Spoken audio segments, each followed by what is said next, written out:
obviously I'm going to talk a little bit today about MVPs, what they are, why they're valuable, why we should be doing them, and then some ideas particularly around like how it actually works in practice. So what are the different approaches to creating an MVP which we can use to think about when we're going out into the world. So just quickly then, who am I? My name's Harry. I'm the founder of Unfold. We are a digital design and development agency based in Bristol. So we work with a lot of startups and scale-ups, so early stage organisations, to help them design and build tech. So we do two things really. One is user experience design, so how do we create products which are easier to use, easier to understand. And the second one is web development, so we create e-commerce websites, e-booking journeys, that type of thing. But our bread and butter is really about creating MVPs, so how do you use as little resource as possible to learn as much as possible, and that's what we're going to talk about today. So specifically, we're going to look at MVPs that are very introductory, kind of what are they, why they're important, then prototyping and process, so how do we actually go through in the studio from an idea through to actually launching a product, what does that process at a high level look like. Talk about user testing, because that's such an important part of your product development process, absolutely vital. And then types of MVPs, so like I was saying, sort of different approaches, and then measuring success. Ultimately, if you're producing an MVP, it's to learn something to then do something in the future, so understanding what we're trying to measure and in what time frame is really important.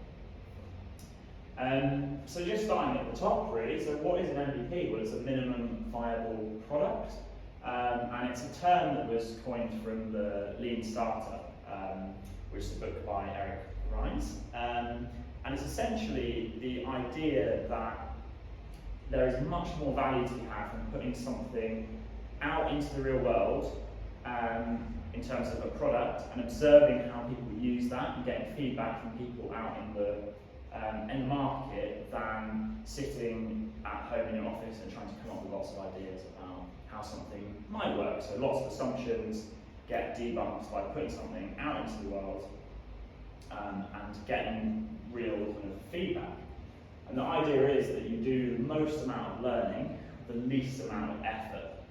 So particularly for early stage organisations, but generally I suppose everyone really, there's always a budget, there's always a deadline, and so it's about how do we maximise what we can take in a really short space of time. And one of the things that we were just chatting about before the talk was about how there's this misconception that an MVP can be this at the end, where you're sort of just doing half the features, it's half-baked, and it's not really a proper product, if you like.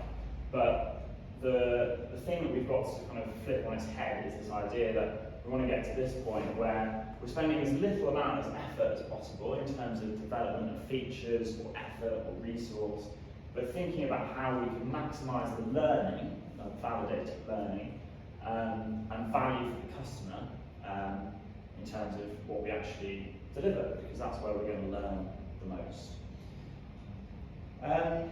So why should you do an MVP? Why is it such a good way to go about product development and putting out particularly digital products, but anything really?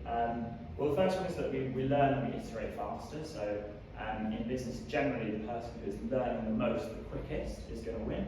And so this methodology allows us to do that at a much faster rate than our competitors, because we work small, we put stuff out, and we get feedback on that, rather than spending a year developing a product and then putting it out and finding out that it's the wrong thing.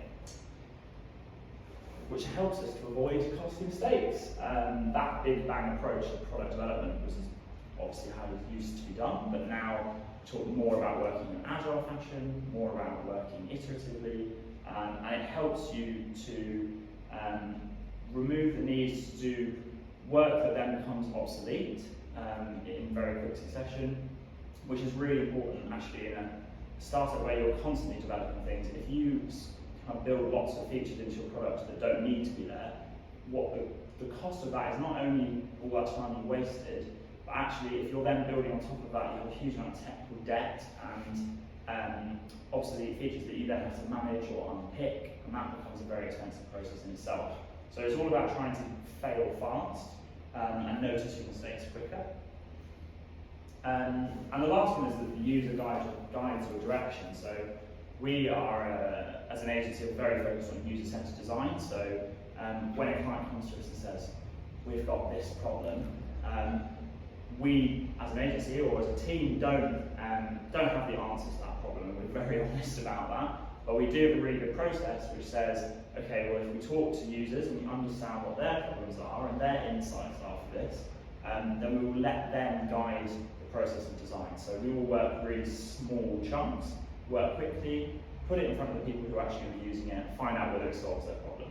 And you repeat that until you get to a sort of product market fit where the user is kind of agreeing that what you're designing is correct, rather than me making assumptions about what the user actually wants. A couple of key principles as well to sort of bear in mind when you're adopting an MVP approach. You need to be very clear about who you're designing for. This is such a common mistake that we see in the startups that come and work with us, is that they want to design for everyone, everywhere. And it's so tempting when you're doing that to sort of list out all the features, all the things that your amazing idea is going to do. And you will get there one day, but when it's an MVP, you've got to absolutely single out one person that you want to design for. And the reason you need to do that is because with an MVP, there's no point being kind of okay for lots of people, because no one's going to adopt your product if it's kind of, yeah, that's great, but whereas what we need to do is hit that sweet spot where it's like, okay, we've got a very clear idea of who we're designing for, and we're going to absolutely solve that person's problem, so this is a product that they can't live without. So be very clear on who you're designing for, it's an absolute must. And then make your product do one thing that's really well for that user. So those two very much come in tandem, but when you hit that sweet spot, that's where an MVP is most valuable, because you get the most feedback as well, because people will be engaged and they'll understand that it's not a finished article and that you're going to deliver on this big vision. But it's important to start there as a kind of basis. So what are the kind of key steps? What is the process that we go through for creating an MVP? And this is a similar process that you'll see in lots of different ways. We just felt that it's this because for us it's circular, so it's very much a kind of ongoing process. It's not something that ever stops. You just sort of cycle through these key stages and eventually arrive at kind of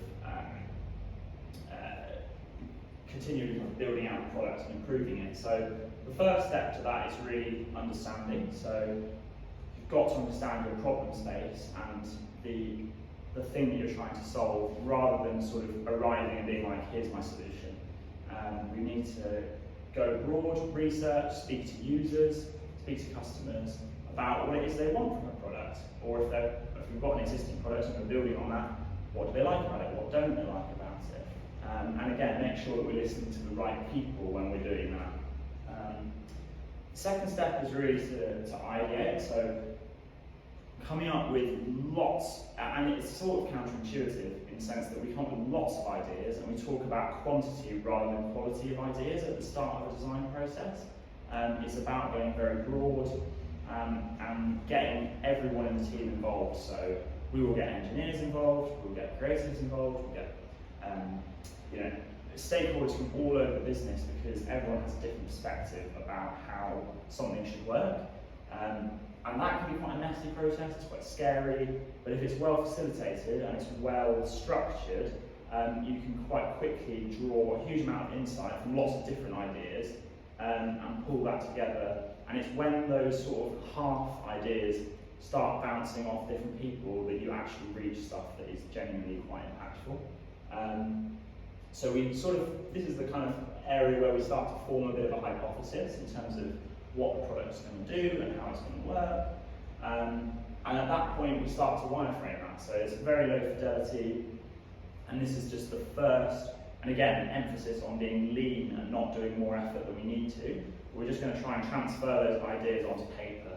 And that might be a sketch, it might be something in a wireframing software, but it's low fidelity and it just gives us a chance to visualize our ideas. And then the first thing we do with that is then, as I kind of alluded to, is go and user test that. So get that information out and find out what people think of it, and test at all stages of this process, but particularly at that early wireframing stage, because it's so much easier to change something when it's a drawing than when you've become attached to it and you've built something and you've spent money on it. So go early, change, and be ready to change your idea of what the solution is, fall in love with the problem and work from there. Then we come back up the other side. So UI design is about, in the digital realm at least, it's about applying brand, a bit of character, and how something's going to look, as much as the wireframing is about how it's going to work. Developing a product, we're going to talk about that in a moment, because that doesn't necessarily mean writing lines of code. It might not be the right stage for that. Again, it's about thinking about where you are, and I'll sort of come on to that in a second. But the key bit is then understanding, we put that out to the world, we get the validated learning, and we understand and analyse what happened, so that we can then inform the rest of the process. And then you arrive at another problem. Okay, this worked, this didn't, what's next? No, I don't want to go through the pictures.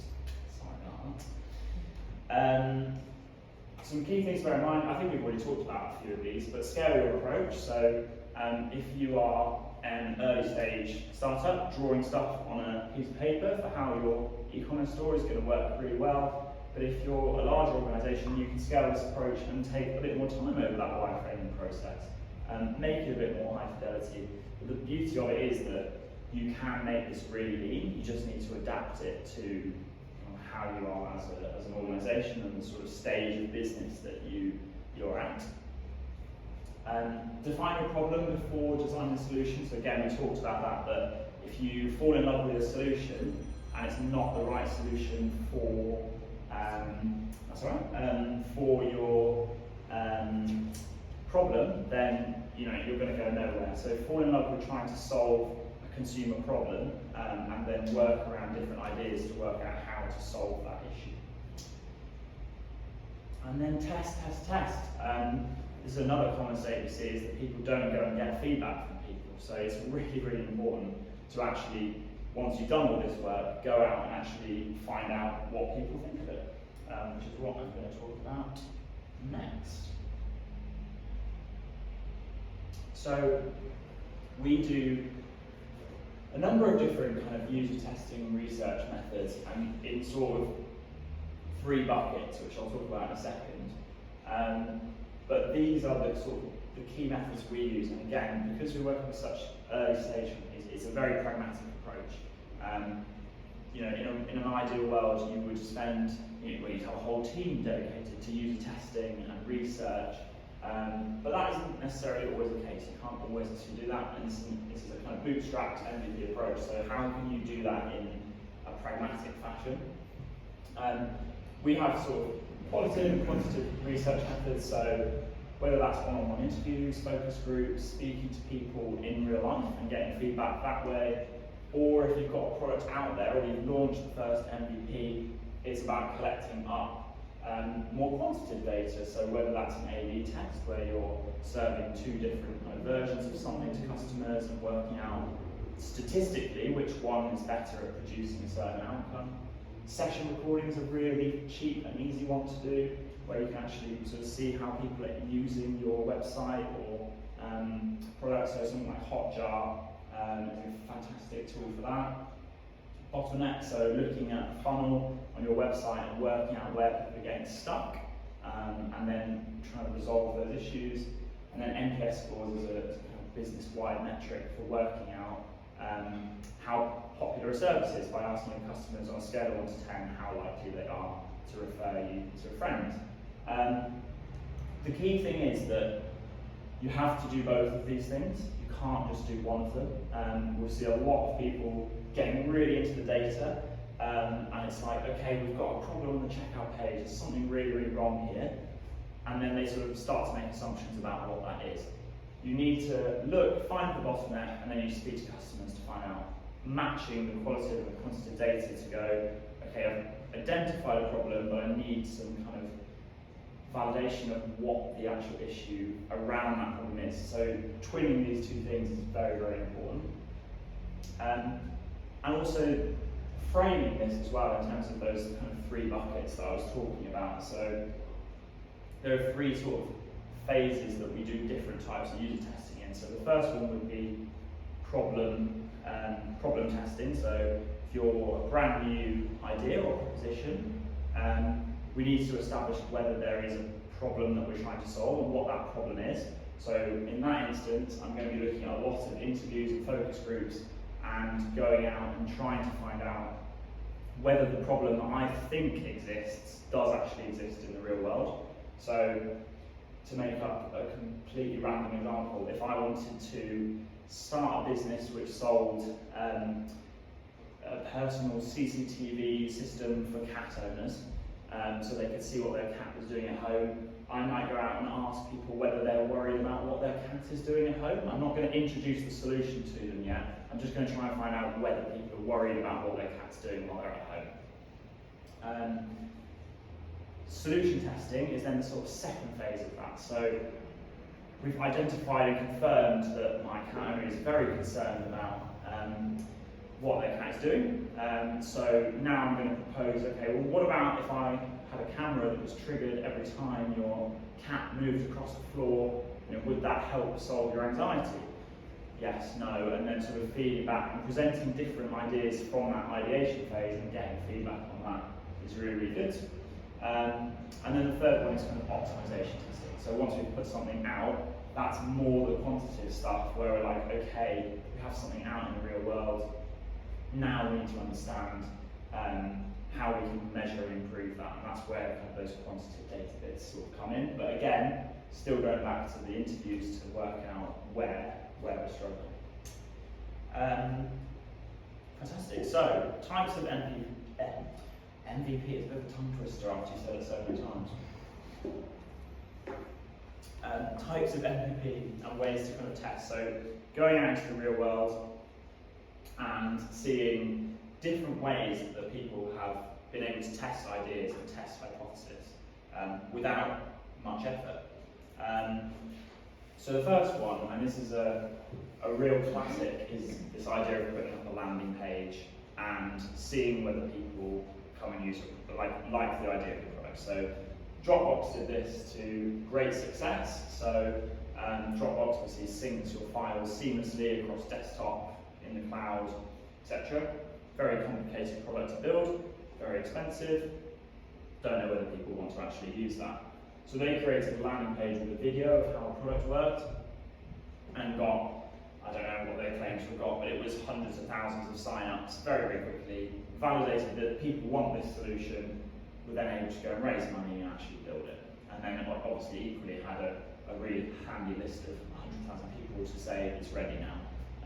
So that's a good way to test an idea, but actually, if I'm honest, I don't think it really works for again, talking about that pragmatic side of things, because what are you actually testing? Are you testing how effective the landing page is, the design, the brand, the copy? You can get very kind of meta about what you are actually testing, and it's also really expensive to drive loads of people to a landing page. People don't just appear at a landing page, so you've got to think about kind of a marketing strategy for getting people to that, and that's very difficult. So I'm not actually convinced that that's a particularly good one.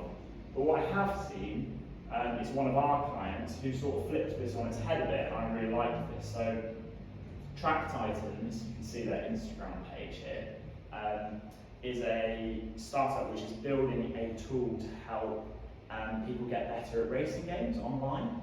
And it's a really complicated tool. They're going to get data out of the PlayStation. It's going to tell you how you're driving and really emulating like telemetry from F1 or something like that. So very complicated. So are people going to want to use this?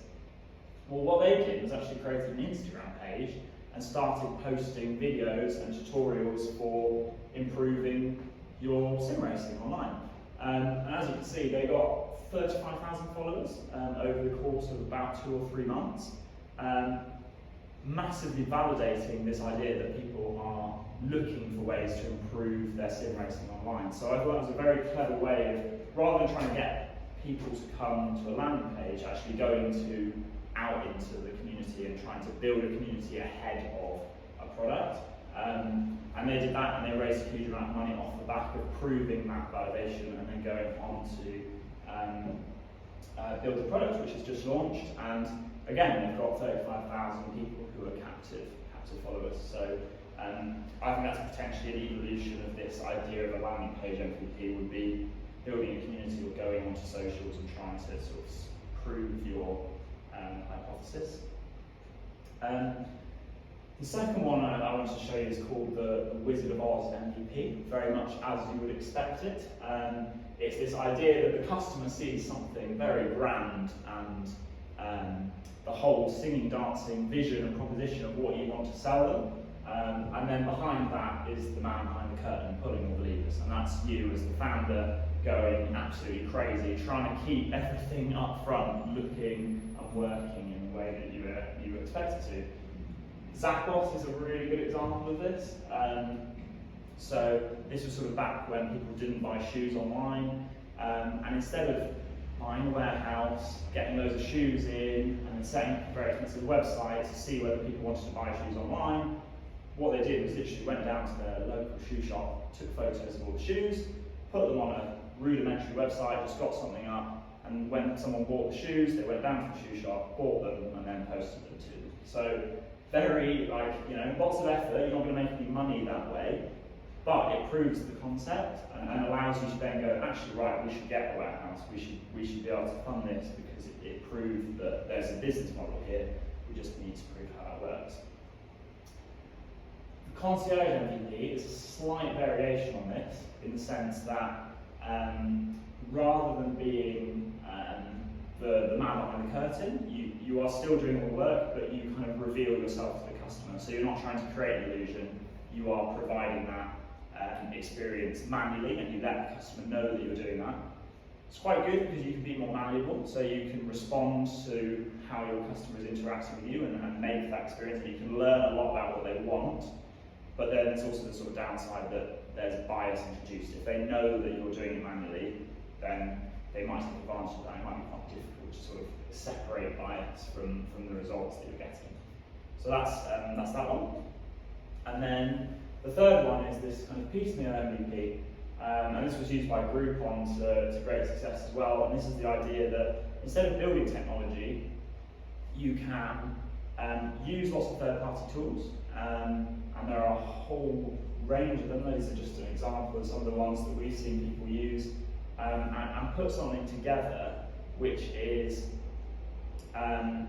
not the perfect version of the product. Again, it's imperfect, but it's very cheap, and it gets it out into the world so that you can start observing things. And you can run tests with this sort of thing, in a matter of weeks. You don't need to spend months strategizing. You can just get out there and get it done. So Groupon did that. They just sort of set up a WordPress site and copied and pasted loads of coupons onto their site. Became really popular, and again, built the business model from there. We've actually had a client who came to us after they built a site using sort of WordPress and Airtable for a private chef dining experience in London, and then they came to us and we sort of helped them build the next version of their product. And they just raised £1 million, and they were on Dragon's Den, got some money from Peter Jones, so they were very happy. But it just sort of goes to show that they managed to prove a huge amount of traction again early by trying something which was imperfect and then building from there, rather than trying to get it 100% right from the get-go.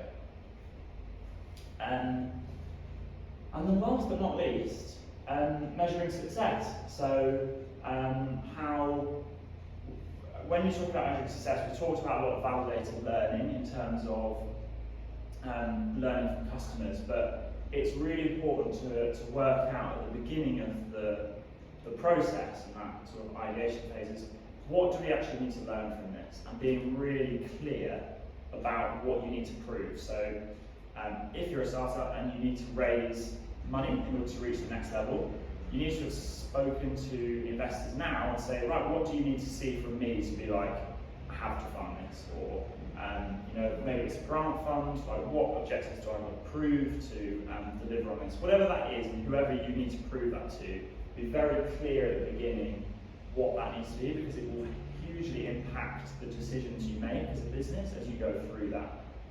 You know, so if you're, you know, if it's all about basket size, or if it's all about returning customers, build a product that is going to help you achieve those things. But you need to know what they are. You need to agree them as a team before you can progress much further. Important to be realistic about what time frame you need to see those results in. So if you're in a funding cycle, how long have you got to prove that? And again, that will dictate how long you can spend at each part of the process. And being kind of, when we talk about scaling our approach, that's sort of very important to consider in terms of the practicalities there. And then last but not least, if you are at the beginning of the journey, then you're creating your first product. But if you've got something out there already and you're looking at the metrics and you're thinking, okay, we need a complete step change here, or we need to completely radicalize the way we're doing things, or do we just need to optimize it and improve what we've got already? Because sometimes it can be very scary and very difficult, but if you're looking at stuff and you're going, right, we need to change this radically, you can't just A/B test what you've got until it gets there, because it's not going to give you a step change, game-changing sort of approach. So sometimes you need to think about whether, because of what you need to measure, are you going to make a massive change? Are you going to rethink things radically, pivot the business, or are you going to kind of optimize and improve what you've got already? That is about it for me, really. So just to sum up, MVPs that kind of allow us to work faster, smarter, and avoid less mistakes. Doing is always better than talking. So get from a point where you're talking about ideas to drawing them down as quickly as possible and get them in front of people. Scale your approach depending on kind of the stage of business that you're at and what you're trying to change. Remember to do one thing and one thing only well for a single user, and that will help you kind of create a very lovable product. And then last but not least, get creative with how you test your prototypes. That was just a few examples of how people have done it, but there are infinite ways. So be creative, and encourage you to think about how you can deliver a lot of value for a lot less effort, money, time, and spend. So yeah, that's me. I think we've got, so we've done like a wireframe pack, so if anyone wants some free resources, we've got one on there, you can scan that and go to that link, and then we're going to do a session recording as well. I think Ellie's recorded it, so if you want to play it back, that'll also be online. And yeah, any questions, I'm just happy to chat, but thank you all for coming. I think the wireframe would be really helpful. Yeah. I've got one